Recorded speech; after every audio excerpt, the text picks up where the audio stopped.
Chapter 9. Colin Rupi was a dark man in his 50s, powerfully built through the shoulders and arms, with a long-time rider's slim hips and strong legs. He was also, Nate had informed Quentin under his breath, apt to view himself as a badass, probably why he was apparently hell-bent on giving everybody a hard time. Nobody was searching his tack room, not without permission from management, or, failing that, a warrant. "I can't get a warrant," Nate told Quentin in a low voice as he joined the other men near the entrance end of the long barn, leaving Rupi scowling just outside the tack room door. Not on the word of a maybe psychic who could have been walking in her sleep for all we know.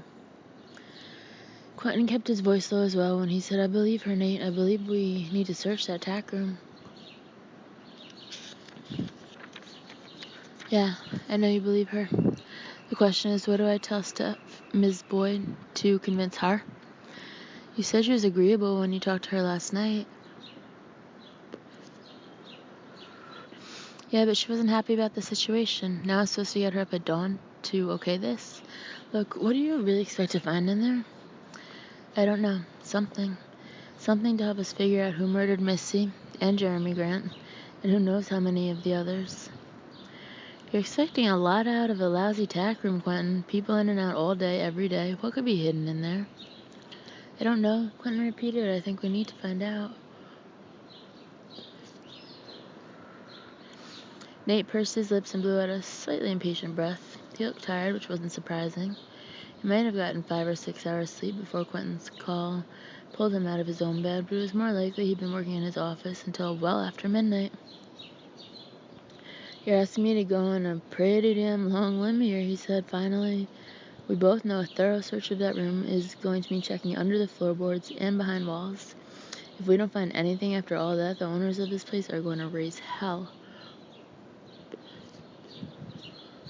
"I know. I wouldn't ask it, Nate, if I wasn't convinced we'll find something worthwhile in there." The cop studied him for a long, silent moment, then sighed again. "Oh, shit, okay. I'll go arouse Miss Boyd, see if I can think of a reasonable explanation to give her. You got any suggestions?" Quentin was more or less accustomed to coming up with reasonable explanations for psychic hunches or leads, since the SCU members often found themselves in that position. But this time he was stumped. Absolutely nothing he knew of and the information he had on the missing and dead kids connected them in any unusual way with these stables. Nothing. No connection, no warrant.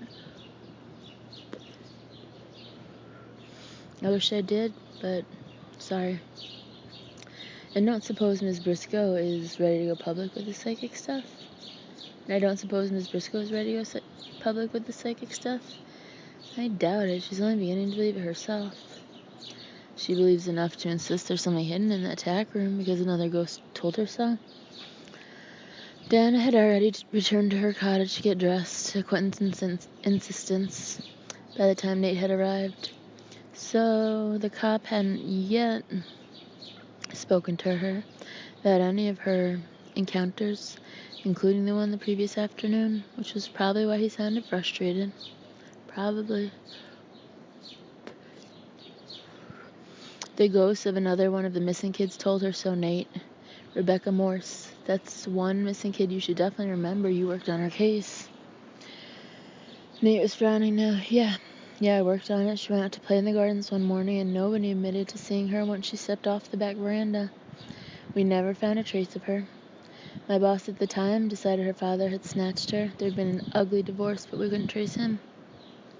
Trust me, the father didn't snatch her, or at any rate she never left the lodge."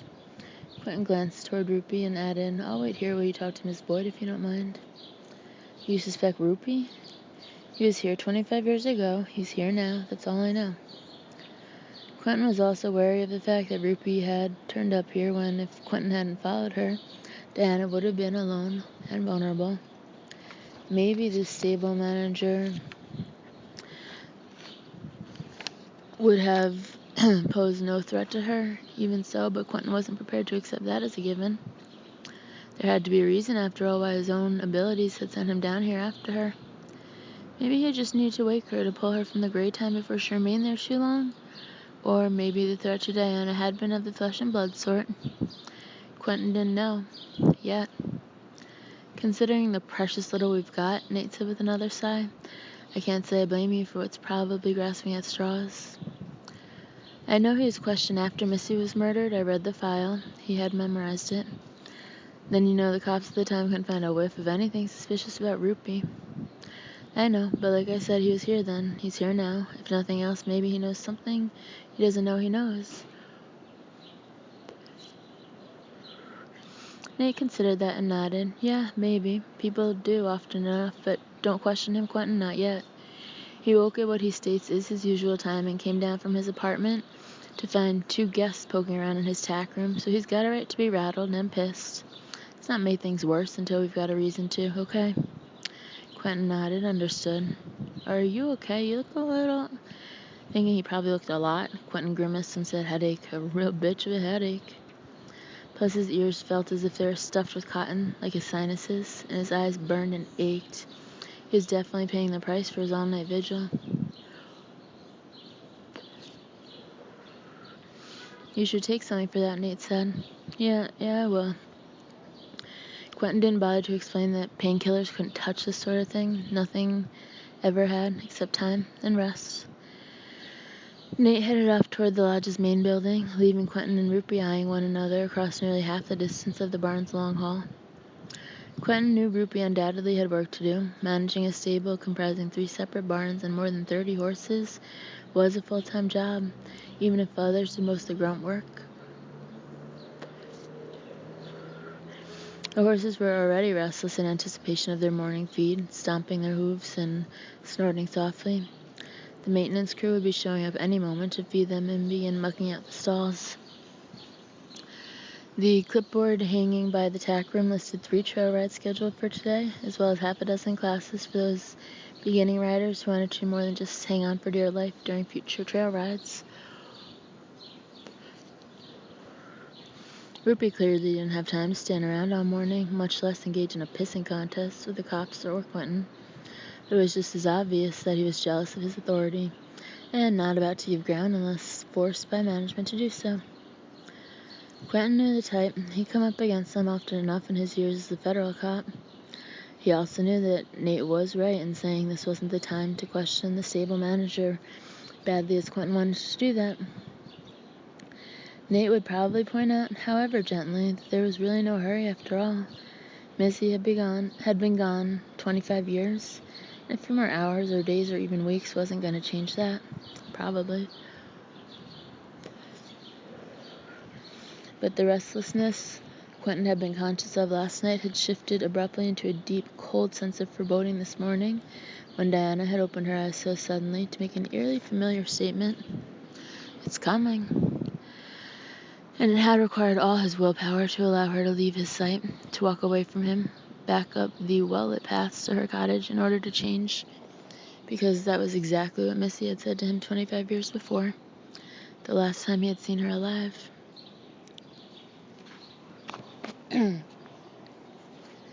Ellie Weeks ate a piece of plain toast and sipped hot tea, longing for the black coffee that was her usual morning pick-me-up. But pregnancy and black coffee didn't appear to go together, at least where she was concerned. Drinking the tea was infinitely preferable to puking her guts out. Besides which, the lodge's head housekeeper, Mrs. Kincaid, had been watching her very closely the last few days, and Ellie couldn't afford to do anything even remotely suspicious. Not again, at any rate. Hitching her chair closer to Ellie's in the staff dining room, Allison Bacon whispered, "Did you hear about last night?" Ellie looked at her fellow maid blankly for a moment, then nodded. Yeah, they found some old bones in one of the gardens. Allison was clearly disappointed that she couldn't be the bearer of dramatic news, but nevertheless managed to make her whisper theatrical. It was a kid, a little boy, I heard. They found his watch buried with him. Wrapped up in her own worries and problems, Ellie said bad luck for him. But Ellie, they're saying he was murdered. They're also saying it was years ago, Ellie pointed out. But aren't you afraid? Why should I be? Allison appeared at a loss, but only for a moment. There could be a murderer here at the lodge. Yeah, and he could be long gone. Probably is. Why stick around and let himself get caught? With a visible shiver, Allison said, well, I'm scared. Be careful then. Stay inside the lodge. If you have to go out alone, don't wander off the paths. You're really not afraid, are you? I'm really not. Not about that, at any rate. Some faceless killer that was maybe still hanging around years after his crime couldn't hold a candle to the very real worries gnawing at Ellie. A baby. I can't raise a baby, not all by myself. I can't have an abortion. What else is there? You're so brave, Allison said admiringly.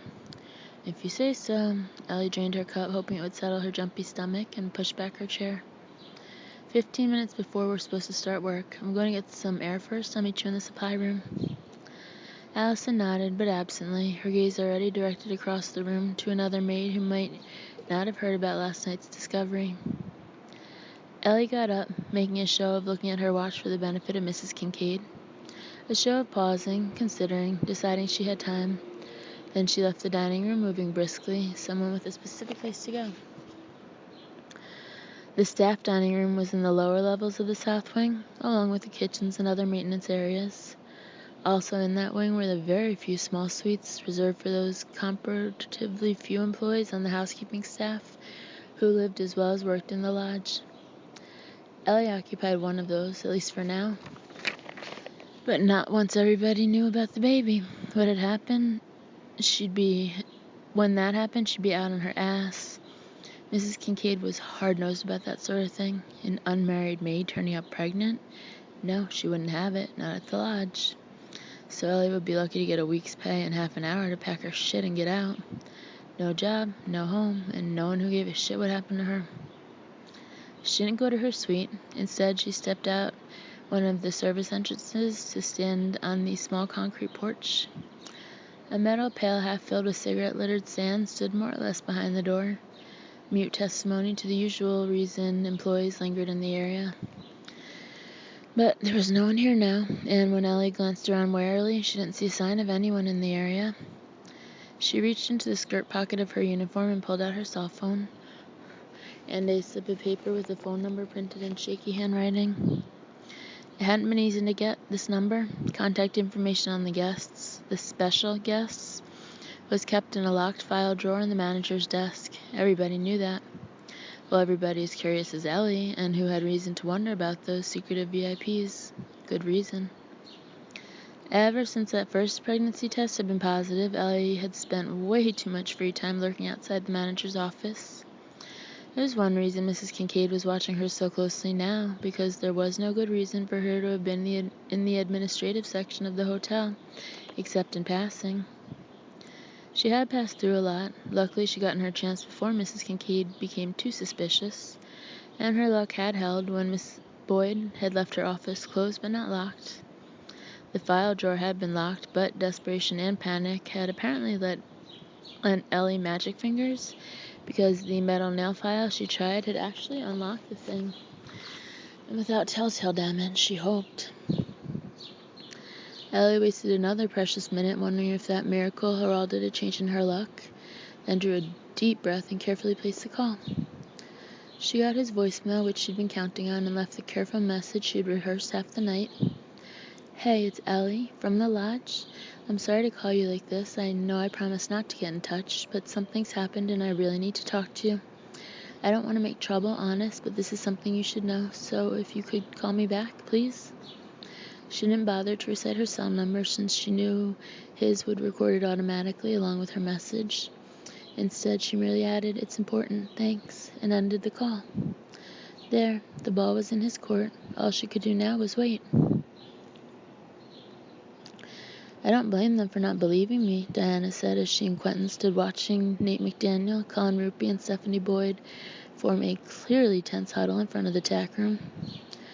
Ruppy was arguing angrily against the invasion of his domain. Nate was arguing for a search he couldn't legally justify or present any rational reasoning behind, and the manager of the lodge was clearly annoyed and frustrated by the entire situation. With a sigh, Diana added, "In the same light of day, I don't really believe it myself." Quentin was hardly surprised by that. As dramatic as her ghostly encounters had been thus far, he knew very well that she was struggling to overcome a life of conditioning. Such radical shifts in thinking were seldom quick or easy turns. "There's a difference, though," he said to her. "This time you remember what happened, right?"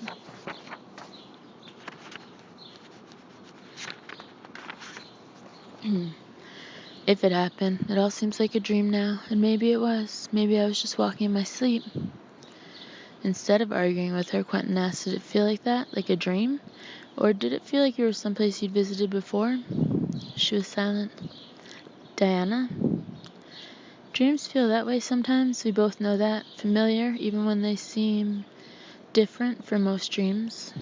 Were there shadows? That surprised Diana, and she looked up at him. What? Were there shadows? His tone was steady, his gaze holding hers. If there's any light at all in this world, there are also shadows. Even in the darkness, there are shadows, areas of deeper black. There's depth, dimension. It's one of the qualities we associate with our world, with its substance, its reality. Did you feel and see that last night? Were there shadows? Diana dug her hands deeper into the pockets of her light windbreaker, wondering if she would ever feel warm again. The sun was up now, the air warming. That should have made a difference, she thought. She wondered why it didn't. And she wondered how he could possibly know about the lack of shadows in the gray time. Had she told him? She didn't remember that. He was waiting patiently, and finally she heard herself answer him. No shadows, no dimension, no darkness, no light, just gray. You were alone with Rebecca. Could have been a dream. It was real, Diana, a real place apart from this one. Even if you don't want to admit it, somewhere deep inside yourself, you have to know that. Without waiting for her to respond, he added thoughtfully, you've obviously been there many times before. I wonder why you've remembered this time. Because the drugs aren't in my system anymore. She grimaced slightly, wishing she hadn't answered that. But Quentin was nodding. That makes sense. None of this makes sense. Of course it does, given one simple fact, that you possess a mediumistic ability. And that there's an existence beyond death. Don't forget that part.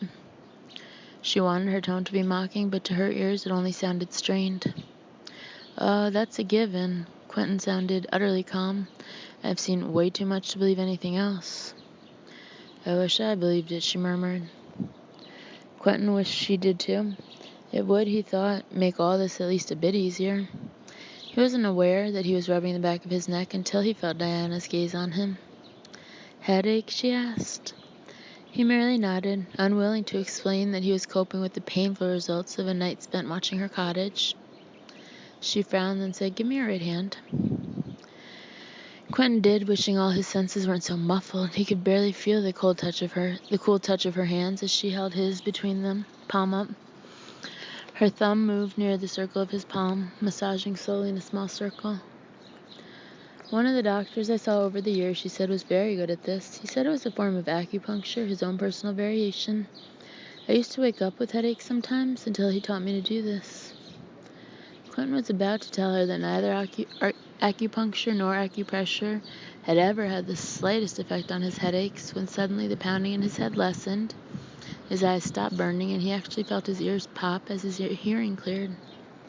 He was abruptly so conscious of her touch, it was as if all his focus was there, held in her hands.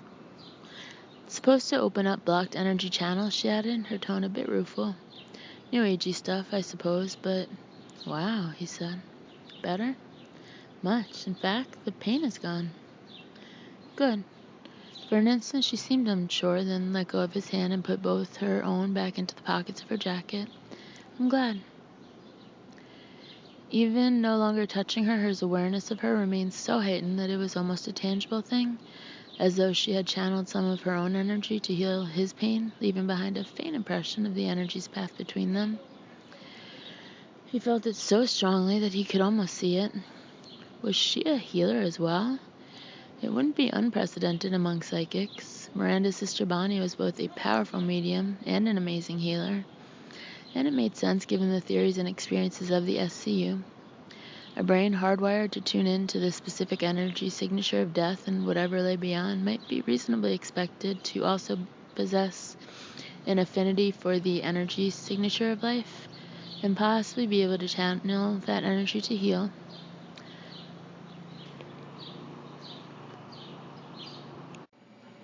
You're staring at me? Diana said. Quentin debated silently, but decided in the end that telling Diana she might be a healer wasn't important at the moment. and could even compromise her dawning acceptance of her mediumistic abilities.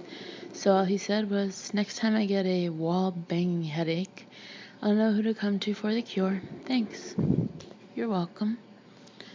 He wondered what she was thinking, and in wondering half-consciously, narrowed his focus even more, blocking out everything else around him to concentrate on her.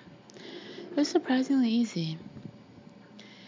Even more strongly than the previous morning, in the observation tower, he was aware of her scent, the sheen of her hair, and flecks of gold in her eyes. Aware of her breathing, aware of... "You're cold," he said. Diana sent him a quick glance, hesitated, and said, "That's another thing about the gray time. It's cold." "You're remembering more, aren't you?" She nodded slowly. I'm different in the gray time, comfortable, even confident. When I'm there, I understand. When I'm there, I have no doubts." "You're the same person in both worlds, Diana. It's just that in this world you weren't allowed to explore and understand who you were meant to be. The medications prevented that." "But they're gone now," she murmured. Quentin wanted to continue the discussion, but it was cut off when Colin Rupee stalked angrily toward the opposite end of the barn hall, and Nate and Stephanie Boyd turned and came to meet them. The cop was triumphant, but he didn't let it show much. The manager of the lodge was merely resigned. "Well, he's not happy," she told them. "What do you want to bet he hits me up for a raise before the day is out?" Diana shook her head. "I'm really sorry about all this." "He'll get over it," Stephanie replied with a shrug and a sudden smile. "Anyway, I'd much rather there were no doubts in anybody's mind that the lodge cooperated fully with the investigation into the discovery of that child's remains." Uncomfortably, Diana said, "This might not be connected. I think it is. It's not something I can prove, though, and I'm not sure what we'll find, or even if we'll find anything in there. I just believe..." She sent Quentin a frustrated glance. "Say something, damn it." "Welcome to my world," he said. Stephanie looked between the two of them curiously. "I gather from what Nate told me that this hunch of yours is of the psychic variety?" Quentin lifted a brow at the cop, who responded by saying dryly, "Well, I couldn't think of anything else to tell her. It was the truth or no search of the tack room." "I much prefer the truth," Quentin said, bizarre as it often sounds to those hearing it. "I found it bizarre," Stephanie admitted, "but then I found the discovery of a child's skeleton in one of our gardens bizarre. And in my experience, bizarre things are often connected, in one way or another." "In my experience as well," Quentin agreed. "So let's see if there's a connection here. As manager of the lodge, I'm hereby granting permission for Captain McDaniel to search the tack room, assisted by whomever he deems necessary and appropriate. I ask that you please not destroy property, but I do grant permission to open up the walls or remove floorboards as long as it's done carefully." "Which," Quentin said appreciatively, "is much more than we had any right to expect. Thank you, Miss Boyd." Stephanie, "And don't mention it. You'll find a toolbox in there somewhere you may use. You also have my permission, Agent Hayes, to go through whatever records and other paperwork are stored in the basement of the lodge." Quentin was about to ask that she drop the formality when Diana spoke. "In the attic?" she asked. Stephanie appeared mildly surprised, but shrugged. "I doubt there's anything useful up there. As far as I can determine, it's a dump for old furniture, outdated decorations, and decades of lost and found items. But feel free, search it to your heart's content. All I ask is that absolutely nothing be removed from the tack room, the basement, or the attic without my express permission." "Agreed," Quentin said. "Fine, then you guys have at it. I've got to go up to the main building for a while, but I'll be back, always assuming, of course, that you don't find very quickly that there's nothing in the tack room to interest you." Nate checked his watch and said, "We've got a couple of hours before anyone's expected to need the use of the tack and equipment in that room, right?" Stephanie nodded. "And Colin has been asking to go on with his daily routine rather than hover in there watching you. I'd take advantage of the time if I were you." She half lifted a hand in a casual salute and left them. "I say we listen to the lady," Nate said. "Quentin, I'm assuming you'd prefer we conduct the search ourselves?" "Yeah. Time enough to bring in more of your people when we find something." "You're very confident we will find something," Diana murmured. "I know we will." And suddenly it was true. Quentin knew without a doubt that they would find something in this old barn, something important. But this time it wasn't a whisper in his mind that told him. It was an echo of that chill foreboding he had felt earlier. It's coming. He didn't know what it was, not yet. All he knew was that it was what he had sensed here during a childhood summer 25 years ago, what Bishop had sensed here 5 years ago, and what Diana had in some way touched only hours ago. Something old and dark and cold, something evil. It was near, and for the first time he could feel it. Nate McDaniel had argued for the search because Quentin had asked it of him, but he never expected to find anything, not really, which made it all the more ironic that he was the one who found it. The preliminary search of the fairly large open room had been quick and simple, and revealed, as expected, nothing. So then it was time to begin tapping the plaster over lath walls in search of a hollow spot, with Nate and Quentin beginning at the same point and moving in opposite directions around the room. They used the handles of a couple of screwdrivers to more effectively sound out the walls. "Think they could have a few more saddles in here?" Nate demanded in exasperation, stretching to reach around and above one hanging on a wall-mounted rack nearly as tall as he was. "It is a tack room," Quentin reminded him dryly. "There are maybe a dozen horses in this barn, and I've never seen one wear more than one saddle at a time. There must be 30 saddles in here." Diana said it's easy to accumulate tack over the years, different size saddles for different horses, changing styles, the preferences of different riders, plus tack that gets worn or damaged and never repaired. Every tack room I've ever seen looks a lot like this one. Surprised, Quentin paused to say, "For some reason I didn't expect you to be a rider." "Oh, yeah," she didn't elaborate. He frowned slightly as he looked at her. She was standing in the center of the room, her gaze almost idly wandering from saddle to saddle, from bridle to halter to utility tray. Anyone watching her might suppose she was slightly bored, paying little attention to the search going on around her, even daydreaming. But Quentin recognized the expression. He'd seen many psychics wear it in moments of quiet, that inward-turned, almost meditative waiting, the half-conscious stilling of the usual 5 senses so that the other ones could be heard. Since she'd had no training, he didn't know whether someone else could help her focus or would merely be a distraction. He flipped a mental coin. "Diana? What do you hear?" "Water dripping." "Where?" "Underneath us." Before Quentin could question her further, Nate broke the quiet with a decidedly surprised exclamation.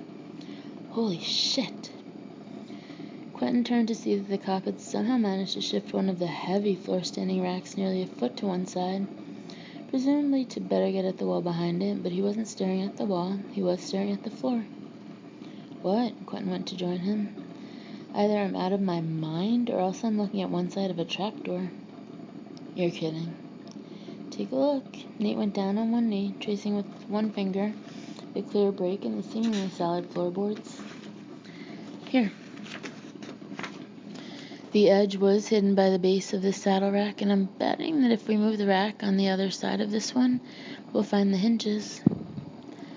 The 2 saddle racks were back in an awkward corner, each piled with several old saddles and musty-smelling saddle blankets, and that plus a number of cobwebs made it obvious that they were well out of the usual traffic pattern of the room. They might well have sat undisturbed for years. Diana came over to join the men, watching silently as Quentin and Nate carefully pushed the 2 heavy saddle racks out of the way. It was a trapdoor, the hinges that had been hidden by the second rack, old, heavy iron.